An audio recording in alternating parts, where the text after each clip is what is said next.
Hey, it's Jody Padar here, the Radical CPA, and I want to welcome you to my new show, Radical Ideas. I'm launching this show in seasons, which means we'll spend time every day for 1 week talking about the different aspects of a radical concept. You know me. At the end of the week, you'll have a deeper understanding of how that idea can help you better manage and grow your firm. And in this first episode of the first season, I'm so glad that you're here to join us. So, in this season of Radical Ideas, we're rethinking tax advisory. You got that right, tax advisory. But before we can even rethink tax advisory, we need to dive deep into what being an advisor means and how you can actually create that advisory mindset. So I'm turning to Angie Grisham, the owner and chief relationship officer at the Rainmaker Companies, who talks, writes, and consults on a variety of strategic growth areas, including what it means to be an advisor. I'm so excited to have you here today, Angie. So can you just say hello to the audience? Hi, everybody. Thank you, Jody, for having me. I'm so excited and very passionate about this topic. It's very timely. So thanks so much for having me on today. Awesome. I also want to thank our sponsor of today's show, the Wealthability Network, a network of CPAs and financial professionals focused on building profitable businesses and helping clients build a rock solid financial legacy. So with that, let's get started. So Angie, can you introduce yourself to those of our listeners and watchers who may not know who you are? I don't know how that is because I think everybody knows you, Angie, but can you give yourself a brief introduction? Oh, sure. I don't know about that, Jody, but I'm Angie Grisham with the Rainmaker Companies. I'm one of the owners and the chief relationship officer. I have been working in this profession for most of my career. And so I work all over the country and globally, working with CPAs and consultants in the area primarily of growth and communication and culture. So writing, speaking, content development, consulting, all kinds of fun stuff. Okay, cool. So let's start with the basics. What does it mean for a CPA to be advisory? I think that we got to clear the air because I don't think anyone really understands what advisory means. And how might it be similar or different to what they actually do today? That's a really great question. And we know that trends show us that our profession is moving from that of a compliance to an advisory profession because of the need. Think about how the pandemic has changed so many things over the past several years. Think about the challenges businesses globally have faced.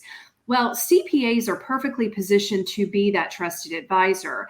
And so what it means to be an advisor is to truly take the blinders off as a CPA and approach your clients in a holistic way.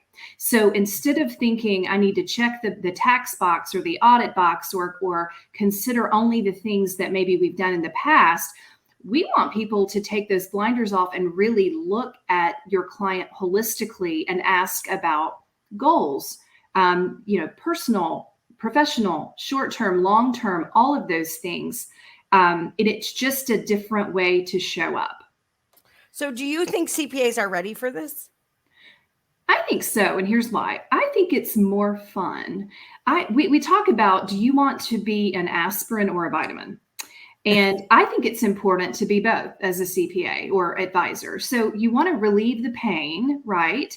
You want to make sure that everybody's healthy and feeling well, but you also want to be proactive and infuse ideas, projections, help, and consulting into the future. So I believe they are. And one of the things, Jody, that I have found in my profession is when I'm in consulting with partner groups, a lot of times they'll say, what does it mean to be an advisor? I don't know how to be a consultant or advisor. I'm used to doing the same kind of work over and over. And I'll ask the question, can you tell me about a situation where you served a client and you really helped them keep their business or you helped them grow their business? Well, absolutely. I have 100 stories like that. Well, tell me a little bit more about how you did it, what you did. And it shows you that even the advisors or even the CPAs out there that don't consider themselves advisors in many cases are. And then we know that people that are moving into the profession want to show up that way. They want purpose. They want interesting work. So yes, I think they're ready.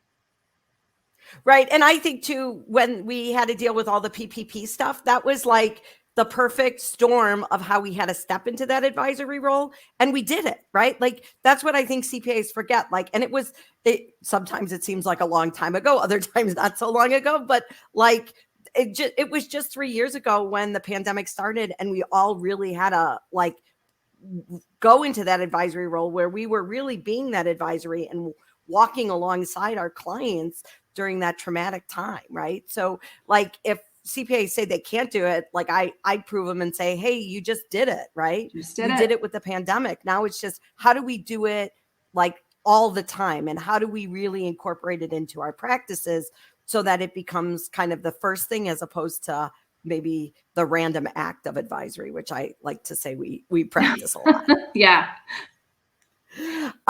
So how are clients responding to this idea of advisory? Because we want to actually serve our clients. Do clients like this? Are they willing to pay for it? Right. I think at the end of the day, right, like if we have this advisory service line, are clients wanting it, and are they willing to actually pay for it? Because like, we want to make sure that our businesses are profitable.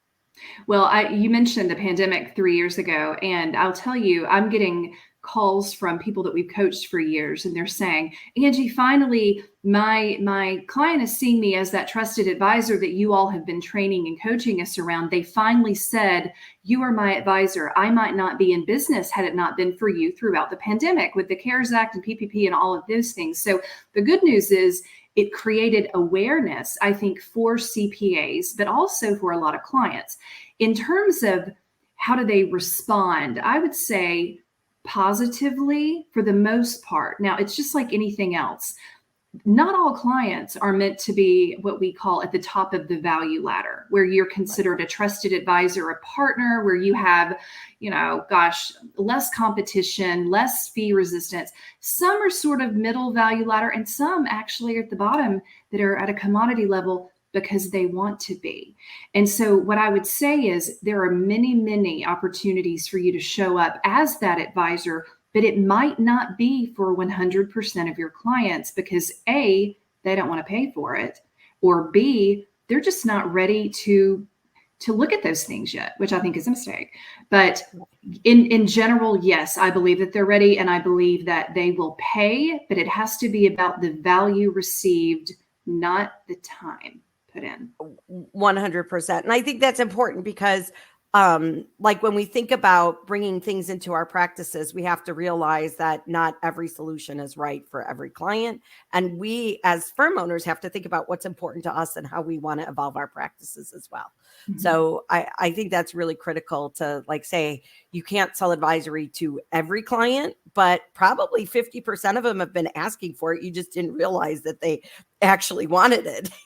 Like, we just didn't make that connection that this is what they've been asking for. And we didn't realize that that's what they really wanted. And honestly, sometimes you'll find that clients are getting advisory services from somebody else, which is a bummer because they didn't know you did it. So, yeah. And what kills me is you see their P&L, and when you see them paying for coaching and they pay like these exorbitant amounts to outside professionals, and it's like profit coaching or something like that. And you're like, wait, like, we do this, right? Like a CPA, every day. Yes. Like, we're in the data. We actually understand the numbers and everything else. And then we see that they're paying, an outside person for this coaching. And we're like, wow, like, we missed that opportunity. I can't tell you how many times I saw that happen in my practice. And it was just, we weren't having those conversations. Yeah. I hear it a lot. It's a kick in the stomach because you're thinking, oh goodness, I wish they had known. Should I have told them, or how could I have communicated that in a better way? I hear it a lot too, Jody. Right. And I think too, that's where one of the things where we as CPAs have to get out of our mind of pricing of what our clients are actually willing to pay for too. Cause I think that's sometimes a roadblock, right? Like we think, oh, like they wouldn't pay for it because, and I think sometimes it's us who think, oh, well, they already know that or whatever. And so we kind of put our own, our own things or bias. Our own biases instead of actually asking the client what they want. So I think we got to like kind of get rid of that. All these things. Yeah. Yeah. So accountants are driven by deadlines, and we know that there's a staffing shortage. Everyone talks about, we can't find talent. How can we think about even going after advisory when we're so busy just doing the work? And is the return on investment actually going to be worth it? That's a great question too. Definitely driven by deadlines, which can be good and bad. I think in terms of finding the time to think about a client strategically, we teach that you need to build it into the rhythm of your day to day. I don't know of one professional out there really in any industry or profession that has a lot of time, has a lot of extra time, because the world has sped up and information is coming at us so quickly. And then you couple that with a deadline driven profession, and you have people saying, I've got to keep my head down to get the work done. We don't have staff. How can I even have those strategic conversations? So we hear that. Build it into the rhythm of your day to day. Look at clients differently. There are opportunities to call clients. There are opportunities to right size clients. There are opportunities to adopt a lot of technology to streamline, as you know, a lot of the things that our accountants are doing. All I can say is if you don't get creative and figure out how to make those top clients a priority, somebody else will. And I always say your top clients are your competitors' top prospects. They are showing up on their growth plan. So you need to think about it like that.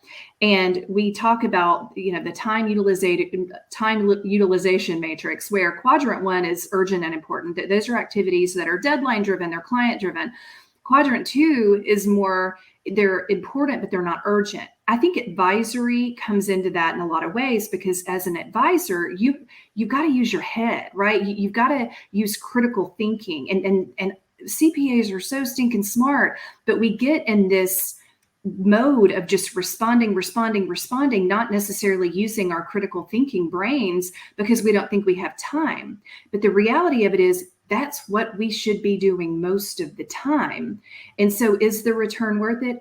Absolutely. And you know what? It's a recruiting tool, and it's definitely a retention tool, and the fees are better and it's more fun. So yeah, we got to get out of that cloud, because if you don't, you'll be doing the same thing over and over and over. There will always be work, most likely, but you want to do the right kind of work.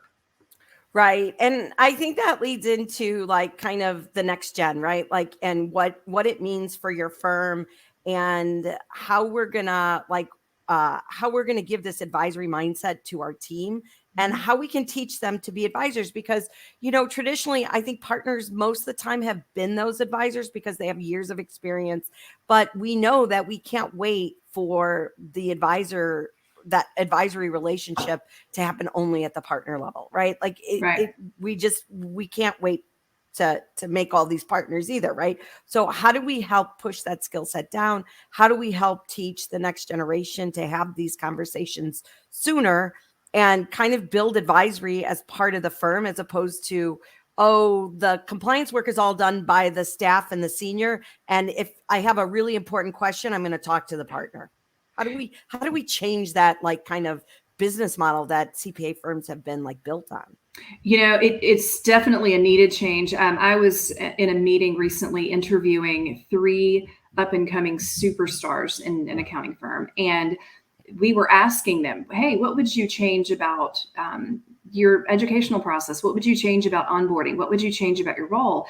And they said, we want to know how we're making an impact sooner. We want to know how to talk to a client. We're not sure because we haven't done that. And we forget that. We forget that a lot of people don't have the experience of picking up the phone and having a conversation, or having these in-person meetings, especially those that were onboarded during the pandemic.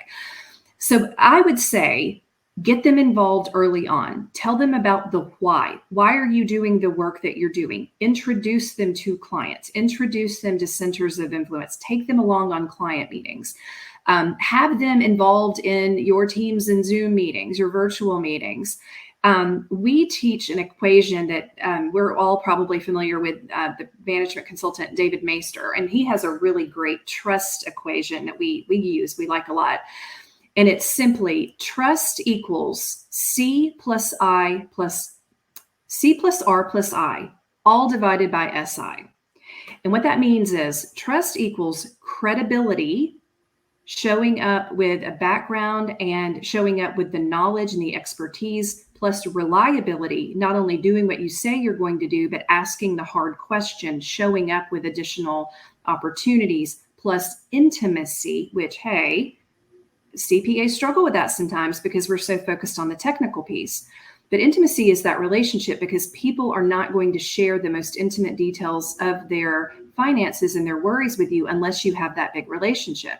Right. So you've got credibility, you've got reliability, you've got intimacy. We have to teach those things, but you divide it all by self-interest, which means if you go into a client opportunity and it's all about you, it's all about, I'm going to check the box, I'm going to meet the quota, I'm going to do this because this is an area that we're focusing on. They know it. You simply cannot fake interest. And so a low self-interest is showing up for a client and saying, hey, what the heck is going on? Hey, what are your personal goals? What are your professional goals?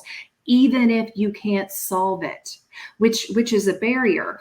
One of the biggest barriers, Jody, I see in showing up as an advisor is that people are afraid to ask questions of clients of things they might not be able to address. So if I ask you what your biggest issue is, and I think, oh my gosh, we don't have a staffing service, I can't help you, and I don't want to ask any more questions, then that limits us. But if you holistically approach a client and you ask questions, then you can work with your partner and other people to determine, do we know somebody? Is there somebody else we can bring in?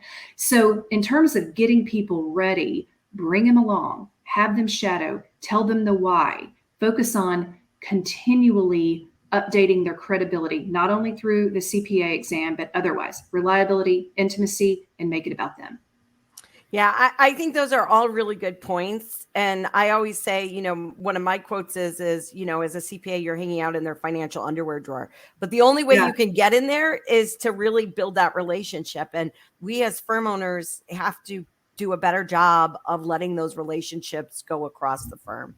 And it's not just held at the partner level. Because too, when you think about succession and all those other things, if you step out and you own that relationship, guess what? The client is going to step out as well because they don't have the relationship with the next generation as it evolves anyways. It's like you're changing firms anyway. Right. So it's healthy for the firm as a whole to really kind of share that relationship. Agree. Yeah. So, okay. So we know that we need advisory. Everybody's talking about it. Realistically, how long is it going to take for us to kind of shift our firms to this advisory mindset, kind of get the skills that we need and kind of move forward as we should be? Because I think that's one of the scare things that people are afraid of. It's like, oh yeah, I know I need to do this advisory, but I got all these other things. How do I get there? What do I need to do? And realistically, is it, a 2-month journey, 6-year journey? Where's my roadmap to get me there? That's an interesting question. I've never really thought about it like that. I would say start right now with the mindset that you want to go to clients as an advisor, educate people around what that looks like, talk about success stories. Talk about what's happening in, the economy, in the business world, so that you're up to date on those. Make that a priority in your firm. So that needs to start and continue. Make sure that your offerings reflect advisory offerings. Make sure that your people are educated on what those are and that you're bringing people into meetings and you're making education a priority. That's important. And I think 3 years is a magic number, and I am making this up, Jody, but I'll tell you, I remember when I took over and built the consulting practice in Academy, Rainmaker Academy. And I remember somebody said to me, it's going to take you a good solid 3 years to feel completely comfortable in all of the areas of consulting. And I thought, gosh, that's a long time. And I remember working really, really hard and coming up with my own, methodologies and working with clients. And I remember at the 3-year mark thinking, gosh, this is what it's all about. We're in here doing it, and it takes a lot of work. So I think if you focus hard on that and focus on that transition, and you just do more work and you get repetitive work and you learn your lessons year after year, I think you can do it quickly. I think if you lollygag and you think, I might do a little advisory here or there, it could take you forever. But I think those that are committed can get there sooner rather than later. Yeah. And I think you're right in that you have to really kind of say, this is strategic for us, and this is what we're going to focus on, and this is what we're going to build. Because if you kind of do it halfway, I don't know if you'll ever get there, right? Because then it's kind of like these random acts of consulting. But I think it really has to become part of your DNA, so that when they come into your firm, they know that this firm is really an advisory firm, right? It's really doing strategic advisory. And if you teach your team and they all have kind of the same mindset, then like it just becomes part of your DNA, which I think is ultimately what clients want, right? They want to know that doesn't matter who they talk to in your firm, they're going to get an answer that makes sense and is going to help move their business forward, not just a tax return. Absolutely. Because I think tax returns are so, like, I don't know, like you need a tax return, but nobody wants to buy a tax return. It's an aspirin. Right. It is. It's that aspirin. So we need vitamins. So this has been an amazing conversation, Angie. As always, I always learn something from you. So if people want to find out more about Rainmaker and you, how do they connect to you? How do they sync up? Sure, absolutely. Well, check out our website, rainmakercompanies.com. I'm on LinkedIn, Angie Grisham, and my email is angie@rainmakercompanies.com. Always love to meet new people and new collaborations. Jody, I always learn a lot from you as well. You're amazing at everything you do. So thank you so much for having me today. Awesome. So thank you. I'd also like to thank our sponsor, the Wealthability Network. Be sure to tune in tomorrow at 1 p.m. Eastern for another episode of Radical Ideas as we explore what a tax advisory practice can look like. See you then. I'm Jody Padar, the Radical CPA.